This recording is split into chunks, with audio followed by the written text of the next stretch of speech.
Oke, gas. Irjen, tadi kan baru ada pernyataan juga dari pihak keluarga bahwa Ahmad Joni itu sebenarnya sudah melakukan pengedaran dan ditangkap lagi itu di rutan itu dari Januari dan akhirnya baru di-up kemarin rilisnya. Itu Jenderal melihatnya seperti apa? Gini ya. Terlebih dahulu assalamualaikum warahmatullahi wabarakatuh. Selamat malam dan salam sejahtera untuk kita semua. Kalau kita berbicara tentang masalah kasus narkoba, kalau pertama mungkin uji coba anak remaja atau gimana, dia mungkin bisa direhabilitasi, tergantung kepada bobot daripada penggunaan yang dia lakukan. Apakah dia ikut-ikutan atau dia baru coba-coba, itu baru direhab. Tapi kalau sudah 2 kali ini perlu dipertanyakan. Tapi kalau lebih dari 2 kali, apalagi dia ikut mengedarkan, itu yang diberikan sanksi hukum yang berat. Berarti memang kau tidak kapok-kapok. Berarti kau memang betul-betul menikmati kehidupanmu dengan obat bius itu. Saya kan kasih contoh, jangankan hanya masyarakat, seorang Ahmad Joni, sedangkan mantan Kapolda jadi hukum seumur hidup, jenderal itu, pelaku narkoba. Kalau saya malah mengatakan kalau sudah menyangkut kepada pengedar narkoba, ingat pengedar narkoba gara-gara 1 orang puluhan juta remaja rakyat Indonesia hancur dan rusak. Itu sama dengan menghancurkan negara. Bagi saya, kalau ada hukuman yang paling berat, berikan itu, sekalian hukuman mati. Saya nggak main-main, saya mau nggak peduli, biar didengar nggak ada urusan sama saya. Di dalam hidup saya, ya saya sampaikan, dalam hidup saya itu 3 hal yang paling sangat saya benci. Tapi tergantung orang. Saya paling nggak demen dengan rokok. Saya belum pernah merasakan minum minuman keras, apalagi narkoba. Dan saya dalam hidup saya ini paling benci dunia dugem. Karena dunia dugem itu akan bertemulah segala sesuatu yang bejat maksiat di sana semua. Pelaku narkoba, pelaku kejahatan, pelaku seksual, semua di sana ketemu. Kita hirup di dalam satu ruangan. Itulah dugem. Hasilnya apa? Yang hasilnya yang mudaratnya penyakit, sipilis, AIDS, segala macam lah. Maka itu saya benci. Nah, kita kembali kepada pokok permasalahan tentang narkoba tadi. Beberapa kriteria yang harus dicermati oleh aparat penegak hukum. Makanya aparat penegak hukum juga jangan main-main. Kalau aparat penegak hukum juga ikut di dalam arena peredaran narkoba, ya, itu bukan hanya dipecat, berikan sanksi seberat-beratnya, sita semua dia punya hasil kehidupannya. Jangan diberikan kesempatan lagi hidup. Harus lebih berat dari rakyat biasa. Kan dia sebagai aparat penegak hukum kok malah melanggengkan peredaran narkoba. Ini kan pengkhianat negara namanya, pengkhianat bangsa. Maka saya bilang saya berseloroh gitu. Saya kalau di daerah Konoha sana kalau ada hukuman cincang gitu loh. Itulah kasarannya begitu. Itu kira-kira media ya. Irjen, ini kan juga keluarga masih berharap adanya rehabilitas karena semakin lama di penjara katanya malah justru membuat Amar tuh malah semakin menjadi-jadi. Enak sekali. Semua nanti minta kayak gitu dong. Ya.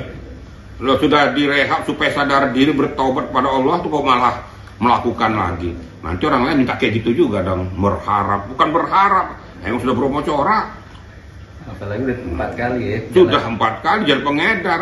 Ya harapan keluarga mah sah-sah saja. Tapi yang jadi masalah harapan keluarga ini kenapa tidak ditularkan kepada yang namanya Ahmad Joni. Berarti memang dia tidak pernah akan tidak mau tobat. Itu aja. Kan ada beberapa artis juga nggak mau tobat. Berikan sanksi yang berat, jangan lagi rehab dulu. Kapan sadar-sadarnya? Gitu loh. Gak usah rehabnya di kuburan sana ya. Tapi secara hukum mungkin untuk rehab kecil ya. Iya nggak mungkin lah. Dia pengedar kok rehab gimana sih? Baru indikasi. Semuanya ikut dong, nanti aku direhab nanti. Tahu hasil untungnya gede kan? Ingat loh, Freddy Budiman dari dalam penjara dia menghasilkan ratusan miliar. Nah kayak gitu hukum mati, nggak usah banding-banding lagi. Segera aja biar diamputasi pelaku-pelaku narkoba tuh, jangan merusak bangsa. Nggak ada khusus, mau dibuat undang-undang gitu ya. Untuk khusus pelaku pengedar narkoba tidak ada banding-banding. Seketika inkrah putusannya langsung dibawa ke tanah lapang, tembak mati.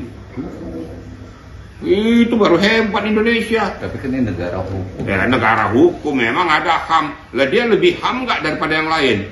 Oh dia aja nggak merasakan HAM kok, merusak bangsa kok. Kita selalu mengatakan hak asasi manusia. Nah dia aja nggak memikirkan hak asasi manusia itu kepada orang lain. Tapi kan ini masih ada perdebatan antara penjual sama pembeli ajet atau siapapun. Tidak, jaksa juga masih memperdalam atau kepolisian penyidik benar atau tidak. Yang mau jadi Lah kan saya udah bilang, saya udah ngerti kemana. Iya.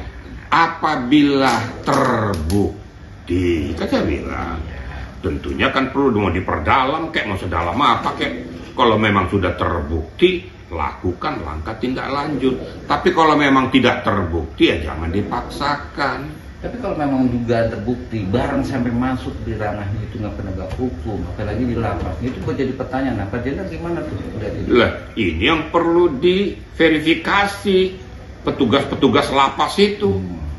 Kenapa sampai jebol? Ingat nggak dulu lapas yang jebol tuh diberikan sanksi? Nah, sebenarnya petugas lapas yang membuat bisa beredarnya langgengnya peristiwa pidana itu yang dihajar, bukan dipecat lagi, berikan sanksi 2 kali lipat sama dia. Maka saya bilang tadi bahwa petugas-petugas yang melanggengkan peristiwa ini diberikan sanksi 10 kali lipat daripada masyarakat biasa. Bro, kalau saya masalah narkoba saya keras ya. Saya nggak main-main kalau masalah itu. Karena ini perusak bangsa, perusak generasi muda. Tapi Pak Jenda melihat posisi ini, ya kan melihat bahwa ini kan di dalam ranahnya penegak hukum barangnya itu. Kalau ini cuma hanya isu-isu yang beredar, nggak mungkin ya? Kan saya sudah katakan mau itu isu, mau itu apa, apabila kembali lagi.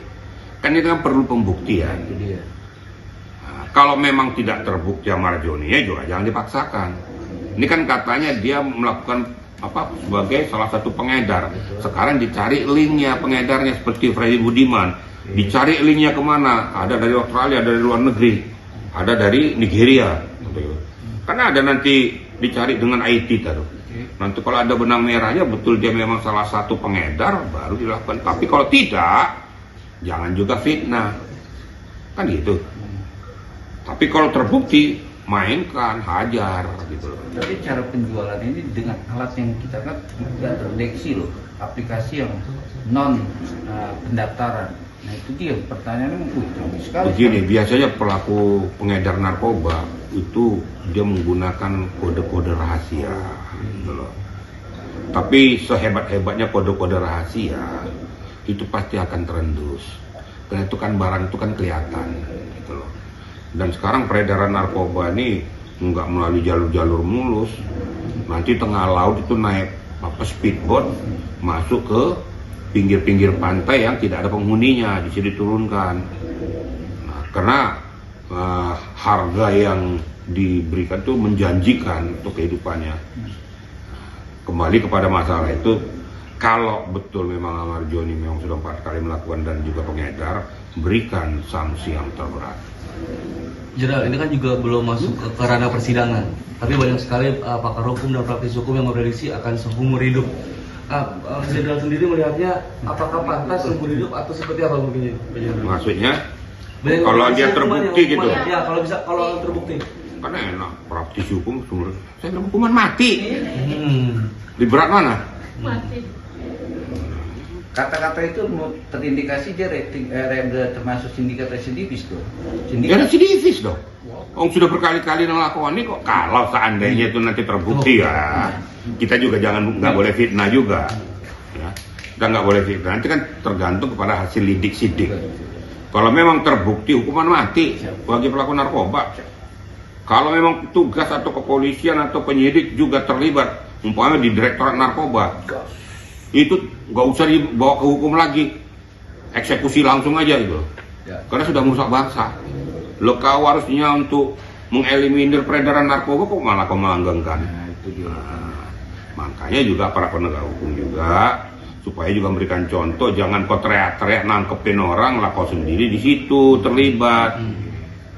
Itu yang harus kita pikirkan. Lapas bisa jebol karena apa? Berarti ada sesuatu di sana. Itu yang perlu diverifikasi. Dari Kementerian MIPA sudah ngomong akan memeriksa seluruh lapas. Bila penting tes urin semua itu. Biar ketahuan. Kalau sudah tes urin ternyata terbukti, pecat aja. Udahlah, kalau hal-hal seperti kayak gitu, saya lebih lebih toleran pada pencuri, walaupun semuanya nggak ada ditoleransi ya, daripada pelaku narkoba. Mencuri ada beberapa kriteria, tapi bukan harus dilanggengkan. Satu, dia sudah tidak bisa hidup lagi, perutnya sudah nggak bisa diisi. Kalau nggak diisi dia mati, terpaksa dia lakukan mencuri. Tapi jangan mencuri pula 5 miliar, itu juga benar juga gitu kan. Itu bukan pencuri namanya, garong namanya. Kira-kira bisa ya dipahami kira-kira ya. Saya ngomong tuh bahasa-bahasa yang enak aja lah, bisa ditangkap oleh masyarakat gitu loh. Ya? Kalau saya kasih bahasa yang tinggi, intelek nanti nggak nyambung nanti. Oke? Mampus.